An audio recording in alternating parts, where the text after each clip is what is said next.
بسم اللہ الرحمن الرحیم۔ السلام علیکم۔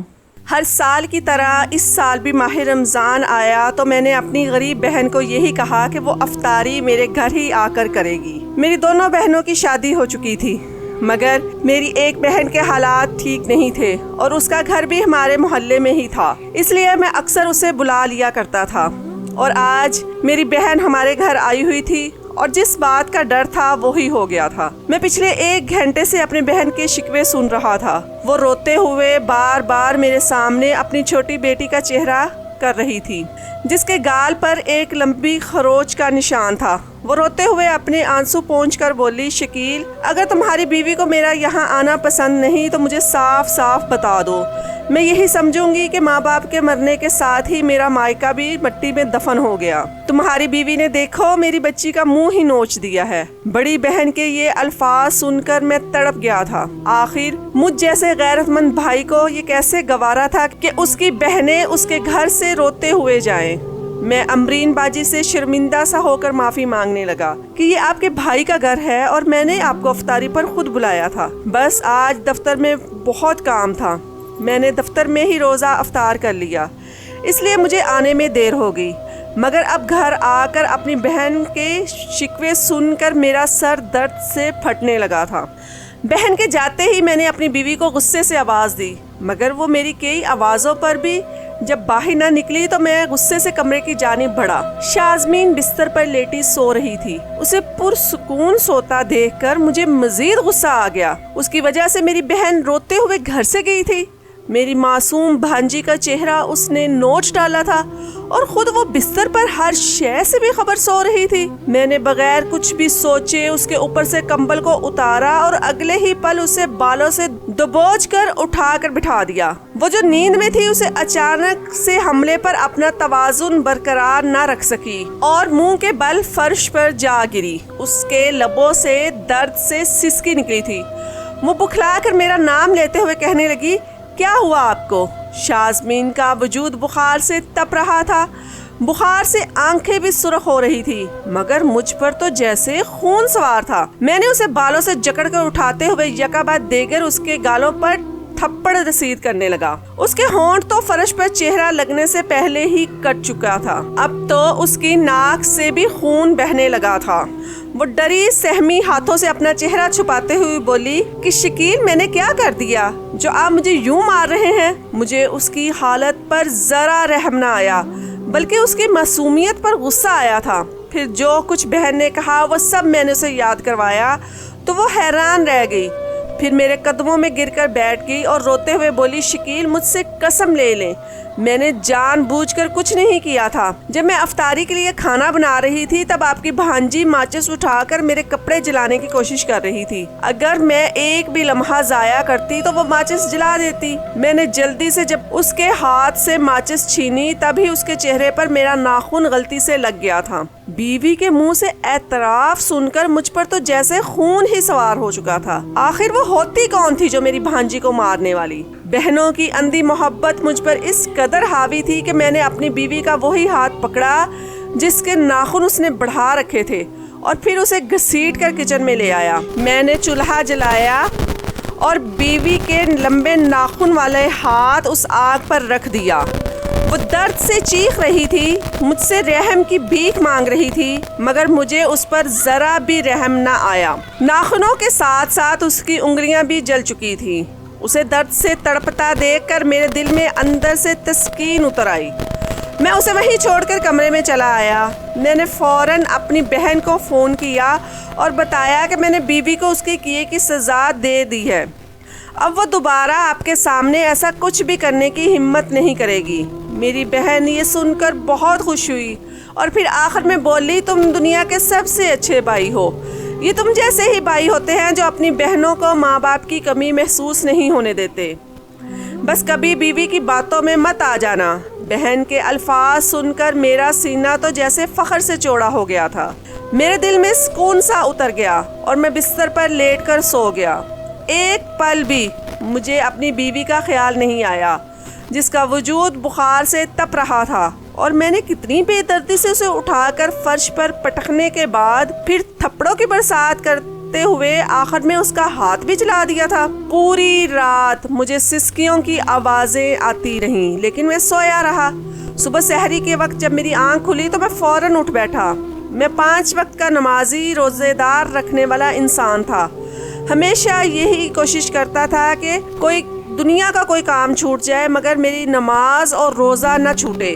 میں فوراً اٹھا اور نظر اپنے بستر پر ڈالی تو میری بیوی وہاں موجود نہیں تھی۔ وہ اپنے جلے ہوئے ہاتھوں سے میرے لیے سحری تیار کر رہی تھی۔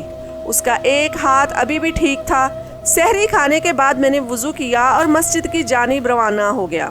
نماز پڑھتے وقت آج پہلی بار مجھے سکون سا محسوس نہیں ہو رہا تھا۔ یوں محسوس ہو رہا تھا جیسے کچھ خالی خالی سا ہے۔ عجیب سی بے چینی نے دل کو گھیر رکھا تھا، مگر خیر، نماز ادا کر کے جب گھر لوٹا تو میری بیوی شازمین جائے نماز پر بیٹھی دعا مانگ رہی تھی۔ میری جانب اس کی پیٹھ تھی۔ میری نظر بے ساختہ اس کے ہاتھ پر گئی۔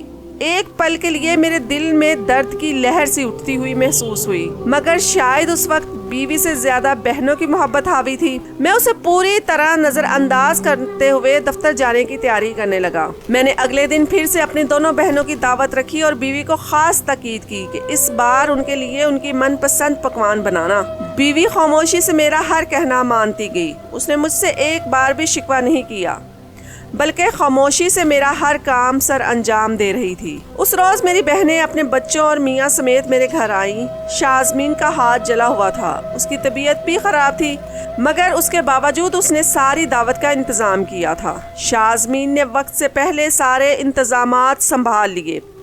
میری دونوں بہنیں خوش تھیں۔ شام کو افطاری کا وقت ہوا تو شازمین بھاگ بھاگ کر سبھی کو لوازمات پیش کر رہی تھی۔ تھکن کے باوجود بھی اس نے سب پر نظر رکھی ہوئی تھی۔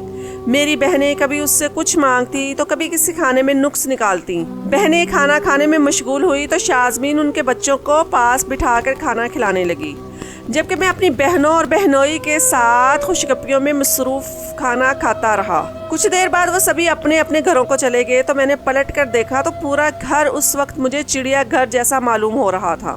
شازمین نے ابھی تک کھانا نہیں کھایا تھا۔ اس نے پہلے پورے گھر کی صفائی کی اور پھر کچن میں کھانے کے لیے چلی گئی۔ جب اس نے دیر لگا دی تو میں بھی کچن میں چلا گیا۔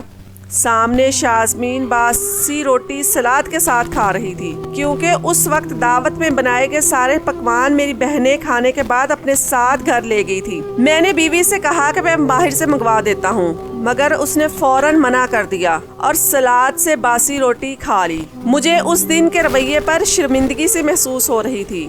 جلے ہوئے ہاتھ پر زخم ہو چکے تھے، وہ بامشکل نوالا لے پا رہی تھی۔ اس کی آنکھوں میں نمی تھی اور چہرے پر تکلیف کے آثار تھے۔ اس کا چہرہ دیکھ کر میں بے چین سا ہو جاتا، مگر میں اسے ذرا بھی محسوس نہیں کرانا چاہتا تھا۔ کچھ دن سکون سے گزرے تھے اور ایک بار پھر میری بہنیں بچوں سمیت سارا دن میرے گھر آ کر گزارنے لگی۔ شازمین نے ان کے لیے بہترین افطاری کا انتظام کیا۔ میں اپنی بہنوں کے مزاج سے واقف تھا اور شازمین کو بھی اچھے سے جانتا تھا۔ مجھے لگا کہ شاید ایک دفعہ کی مار اب میری بیوی کی عقل ٹھکانے لا چکی ہوگی، مگر شاید میری یہ سوچ غلط تھی۔ اس دن میں نے افطاری سے پہلے ہی گھر آ گیا۔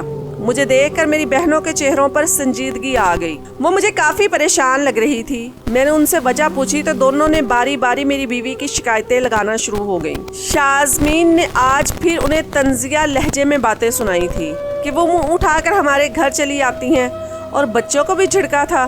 بہنوں کے الفاظ سن کر میں آگ بھگولا سا ہو گیا۔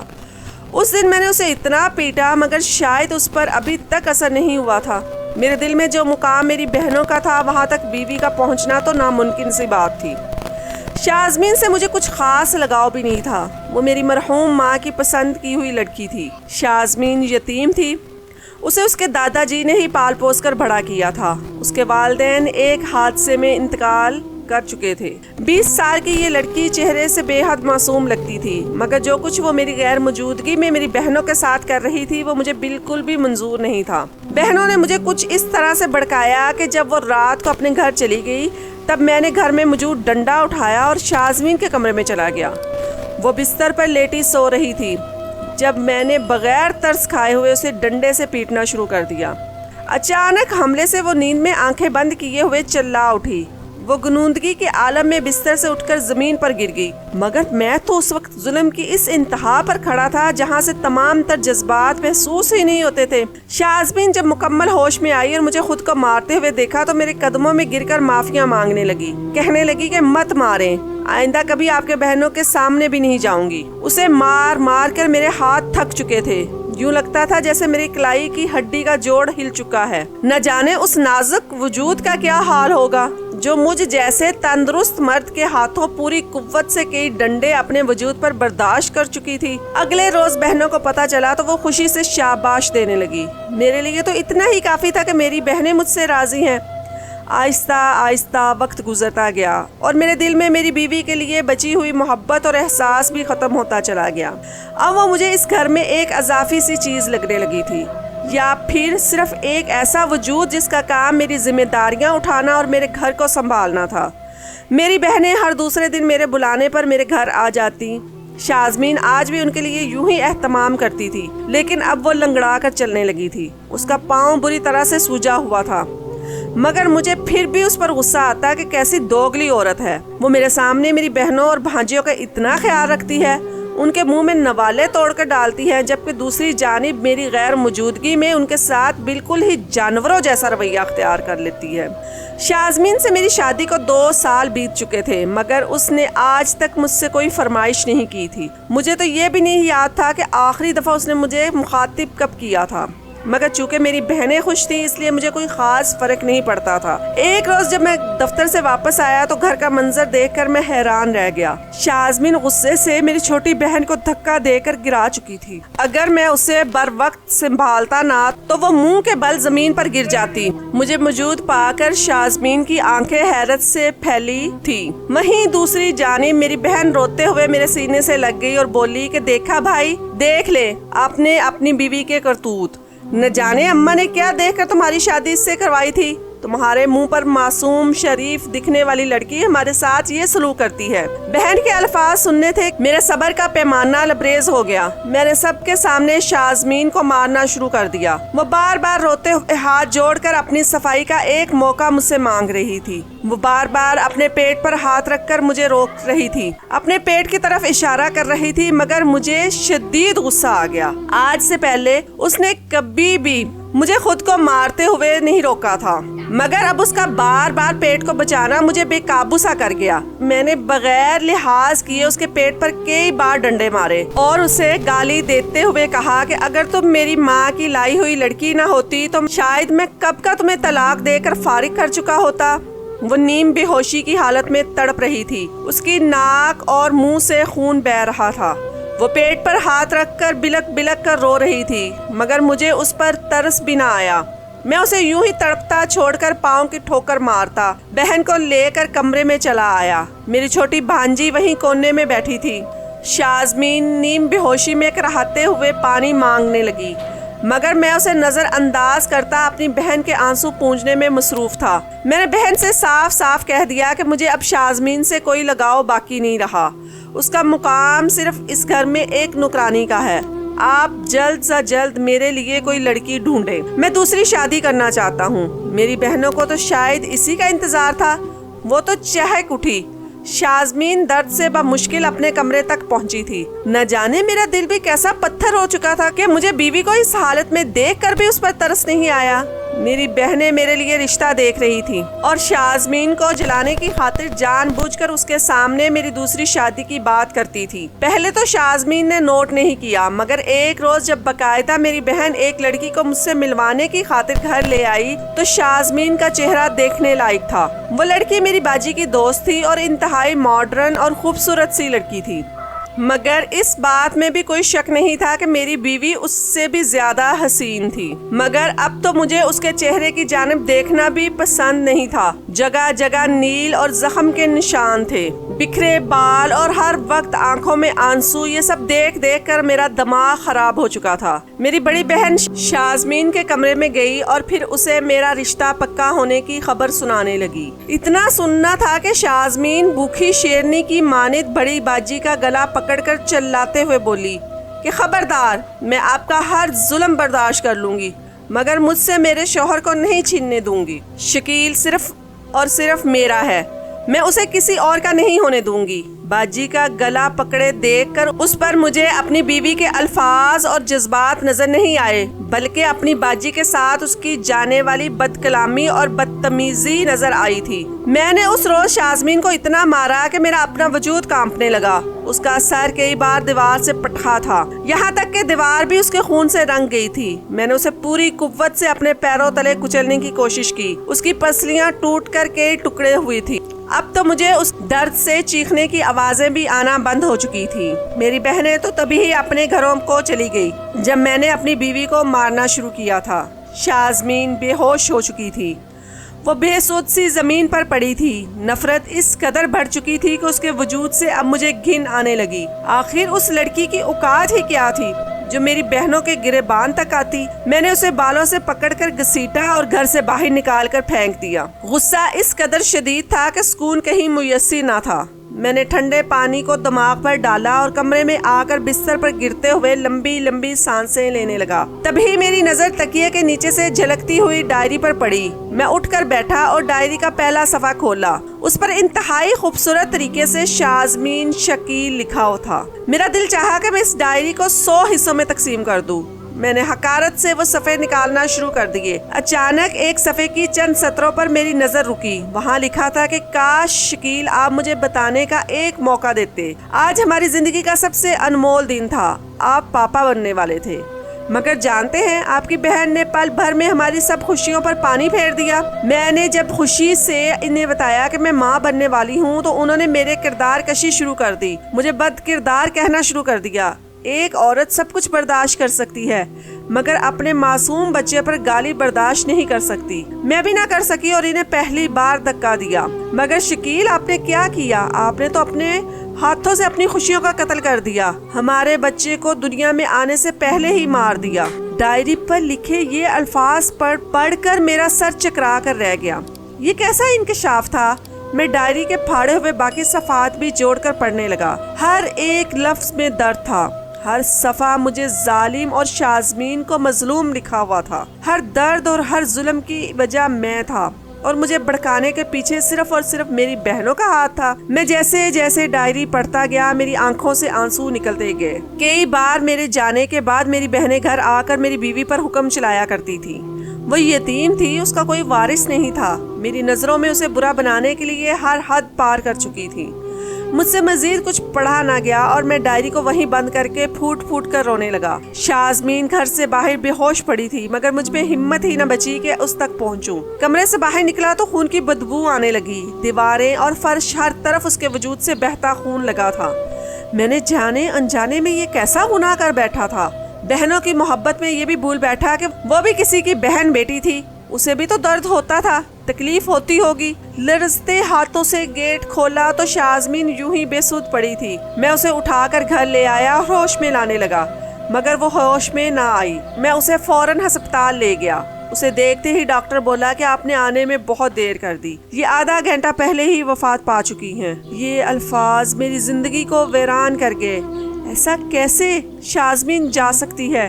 آج میرے اندر سے آواز آئی تھی، اتنا سب کچھ ہونے کے باوجود بھی وہ رک بھی تو نہیں سکتی تھی۔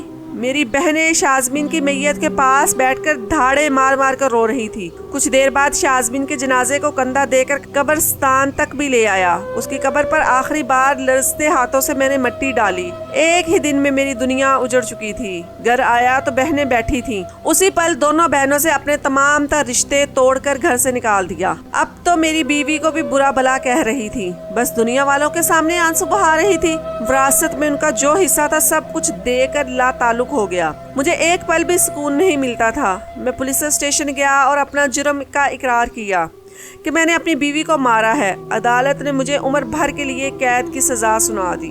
آج میں جیل میں قید ہوں۔ جن بہنوں پر جان دیتا تھا وہ صرف مجھے ایک بار ملنے آئی تھی اور اب 6 ماہ گزر چکے تھے۔ کسی نے مجھے یاد بھی نہیں کیا تھا۔ اس وقت بھی شازمین کی ڈائری میرے سامنے پڑی تھی جس کے ہر صفحے کے آخر میں اس نے لکھا تھا کہ شکیل میری محبت بڑی خاموش ہے۔ مجھے اس وقت کا شدت سے انتظار رہے گا جب آپ میری خاموش محبت کو سمجھیں گے، میرا اعتبار کریں گے۔ بس اب مجھے اس وقت سے خوف آتا ہے جب روز محشر مجھ سے شازمین کے بارے میں حساب لیا جائے گا۔